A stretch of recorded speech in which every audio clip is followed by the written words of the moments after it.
राज्यसभा सांसद बनने के बाद पहला प्रोग्राम। ये मुझे गौरव है इस बात का कि राज्यसभा सांसद बनने के बाद जो सामाजिक पहला कार्यक्रम सलोदा गांव से मेरी शुरुआत हुई और ऐसे कार्यक्रम में शुरुआत हुई जो शहीदों को नमन करने का अवसर मिला। और जैसे ही मेरे को अभी तक तो जहाँ से निमंत्रण आ रहे थे, हम कोरोना की वजह से आप भी समझ सकते हैं, आप भी सोशल डिस्टेंसिंग का पालन करने की सारी जो परिस्थितियाँ थी, मगर जब गांव सलोदा से बात आई तो क्योंकि ये बचपन से लेके आज तक मेरे को बहुत लगाव है इस गांव से और बहुत अपनापन मैं मानता हूँ गांव के साथ। और गांव का भी पूरा आशीर्वाद हमेशा बहुत प्यार बहुत आशीर्वाद मिला है, तो इसीलिए जब आई तो हमने कहा कि भाई यहीं से शुरुआत करें, गांव के सारे बड़े बुजुर्गों से आशीर्वाद लेकर और शहीदों को नमन करके। तो आज एक शुरुआत तो करी है,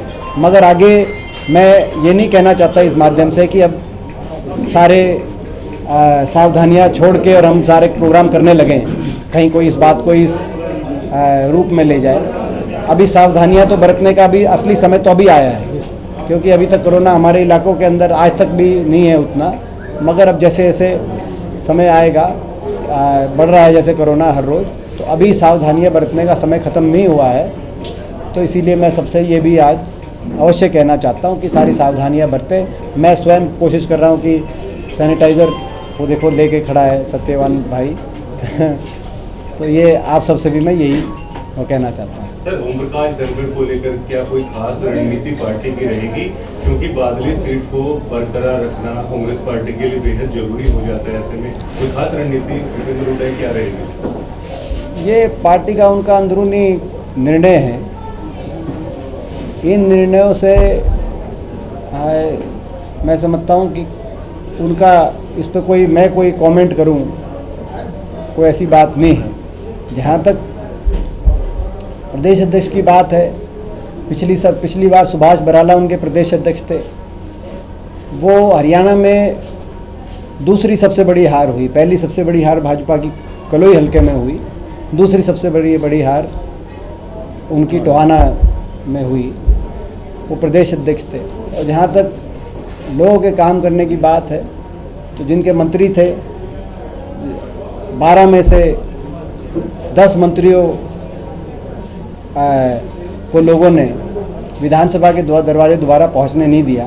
तो इससे ये स्पष्ट होता है कि लोग उस पिछली सरकार, खट्टर सरकार के कार्यकाल से कितना संतुष्ट थे या नहीं थे, तभी सारे मंत्रियों को हराने का काम किया। कि मुख्यमंत्री जी और विज साहब जीते, और विज साहब का भी सबको पता है कि वहाँ पे कांग्रेस पार्टी से टिकट वितरण में कहीं ना कहीं तो अब ये तो पहली खट्टर सरकार पार्ट 1 की कार्यशैली थी। पार्ट 2 की जहाँ तक बात है खट्टर सरकार, ये तो अब हरियाणा को खुलेआम लूटने में लग गए। ये तो पहले तो इन्होंने हरियाणा को की दुर्दशा बुरा हाल करने में कसर नहीं छोड़ी। मुख्यमंत्री जी का जो पहला कार्यकाल रहा उसमें हरियाणा को बेहाल किया, और दूसरे कार्यकाल में लूटने में और लग गए।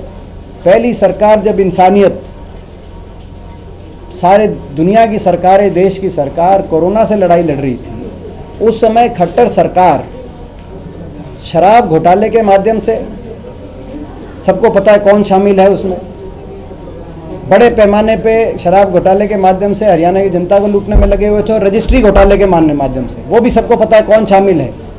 जो तहसीलदार हैं किसके पास मंथली पहुंचा रहे थे, सबको पता है। तो हजारों करोड़ के घोटालों के माध्यम से इन्होंने कोरोना काल में भी जनता को नहीं छोड़ा। ये पहला साल बीत गया सरकार का, लगभग अगस्त आ गया, आपको पता है सितंबर में इलेक्शन हुए थे। तो एक साल में केवल लूटा है दूसरे कार्यकाल में।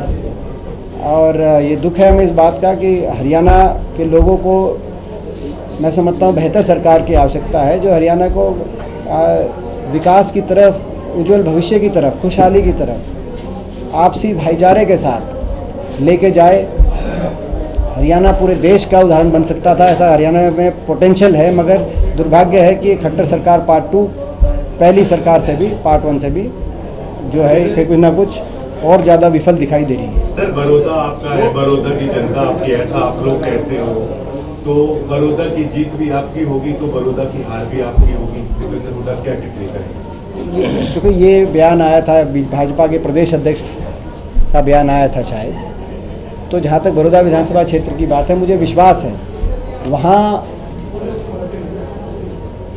कुल मिलाकर 2-3 मुद्दे वहाँ पे, जिन मुद्दों के आधार पर हम चुनाव लड़ेंगे। पहला मुद्दा, प्रदेश का इन 6 साल में प्रदेश की दुर्दशा करना, बुरा हाल करना। हर वर्ग आज त्रस्त है। किसान, 6 साल में किसान की किसी फसल का भाव बढ़ा नहीं, लागत बढ़ती गई, किसान त्रस्त है। गरीब आदमी की स्कीम्स बंद हो गई, लगभग 100 गज के प्लॉट की स्कीम थी, आवास योजना की स्कीम थी। गरीब आदमी त्रस्त है क्योंकि आर्थिक मंदी इतने कहर आया है कि जो जहाँ खुशहाली थी, हरियाणा के हर चेहरे पे लाली थी, हर जो है घर में खुशहाली थी, आज वो हरियाणा प्रदेश जो विकास में नंबर 1 था, आज वो बेरोजगारी में नंबर 1 हो गया है। 33% बेरोजगारी। त्रिपुरा, जम्मू कश्मीर और उत्तर प्रदेश, बिहार से भी ज़्यादा बेरोजगारी हरियाणा में। पहले यूपी बिहार से लोग आते थे हरियाणा में। जम्मू कश्मीर और त्रिपुरा जैसे प्रदेशों को भी नंबर 1 पे बेरोजगारी, दिल्ली के साथ है हम, मगर नंबर 1 पे बेरोजगारी हरियाणा के अंदर। ये एक बड़ा सरकार की विफलता है। तो हरियाणा की दुर्दशा और हरियाणा को जो बेहाल किया इस सरकार ने, पहला हमारा मुद्दा वो रहेगा। दूसरा मुद्दा हमारा बड़ौदा विधानसभा क्षेत्र की जो अनदेखी की गई। 6 साल में एक बार भी मुख्यमंत्री जी बड़ौदा नहीं गए, ना मुख्यमंत्री जी गए, ना उनके पूरी सरकार का कोई व्यक्ति गया वहाँ पे। और कोई नया कोई प्रोजेक्ट देने की बात तो दूर की बात है, वहाँ चाय पीने भी नहीं गए। तो इससे पता चलता है कि बड़ौदा विधानसभा क्षेत्र को हरियाणा के मानचित्र पर मान ही नहीं रहे थे। तो वो बड़ौदा की अनदेखी का एक इशू रहेगा, हरियाणा की बदहाली का एक इशू रहेगा। हर वर्ग की जो आज इतना हर वर्ग अपने को बुरा हाल में पा रहा है, वो एक इशू रहेगा। और उसके साथ साथ जिस प्रकार से घोटाले, कहीं शराब घोटाला, कहीं खनन घोटाला, कहीं धान घोटाला, कहीं रजिस्ट्री घोटाला, ये खट्टर सरकार खासतौर पार्ट 2 में जो लूट खसूट मची हुई है चारों तरफ, इन बातों को लेकर हम लोगों के बीच में जाएंगे। हरियाणा की राजनीति को एक नई दिशा देने के लिए, हरियाणा की में लोग तो बदलाव इस बार भी चाहते थे। लोगों को अगर पता होता कि इतना नज़दीकी मामला, लोगों को तो 75 पार और 80 और 83 बताया गया, नहीं तो केवल 4000 वोट का फर्क था बीजेपी और कांग्रेस में हरियाणा में, मात्र 4000 वोट का। तो लोगों को इस बात की जानकारी नहीं थी। तो मगर आने वाले समय में जरूर हरियाणा में बदलाव आए, तो ये सारे मुद्दे लेके हम लोगों के बीच में जाएंगे। अभी जैसे पहले प्रदेश अध्यक्ष को बदल दिया गया, बड़ौदा चुनाव के जो प्रभारी थे उनको भी बदल दिया गया, कैसे देखते हैं आप? तो कहीं ना कहीं तो उनको फीडबैक आया होगा कि भाजपा बड़ी हार की तरफ बढ़ रही है, तभी भाजपा ने अपने प्रभारी को बदला है। मगर प्रभारी को बदलने से जो है काम नहीं चलेगा। 6 साल का जो आचरण रहा बड़ौदा हल्के के साथ, जो 6 साल तक उस हल्के को दुत्कार मिली, उसको कैसे बदलेंगे? उस बात को तो नहीं बदल सकते। ये भी एक फ़र्क है। जो हमारे कार्यकाल के समय जो कांग्रेस पार्टी की सरकार थी, उस समय एक प्यार मिला उस विधानसभा क्षेत्र को, और अब जो दुत्कार मिली, उसके प्यार बनाम दुत्कार का भी ये चुनाव है। और केवल प्रभारी बदलने से काम नहीं चलेगा। 6 साल तक का अपना आचरण अब बदल नहीं सकते। तो वहाँ से तो जो है वोट की चोट से लोग ही जो है अब बदला लेने का काम करेंगे, और इस आने वाले समय में सरकार को बदलने के लिए नींव रखने का काम करेंगे।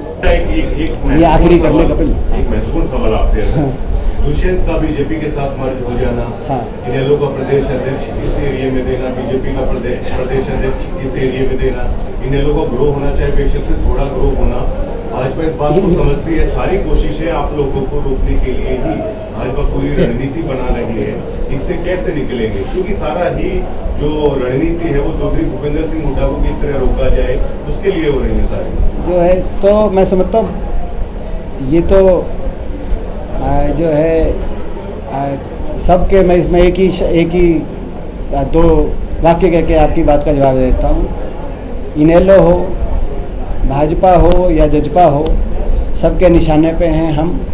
कुछ तो हम में भी होगा दम।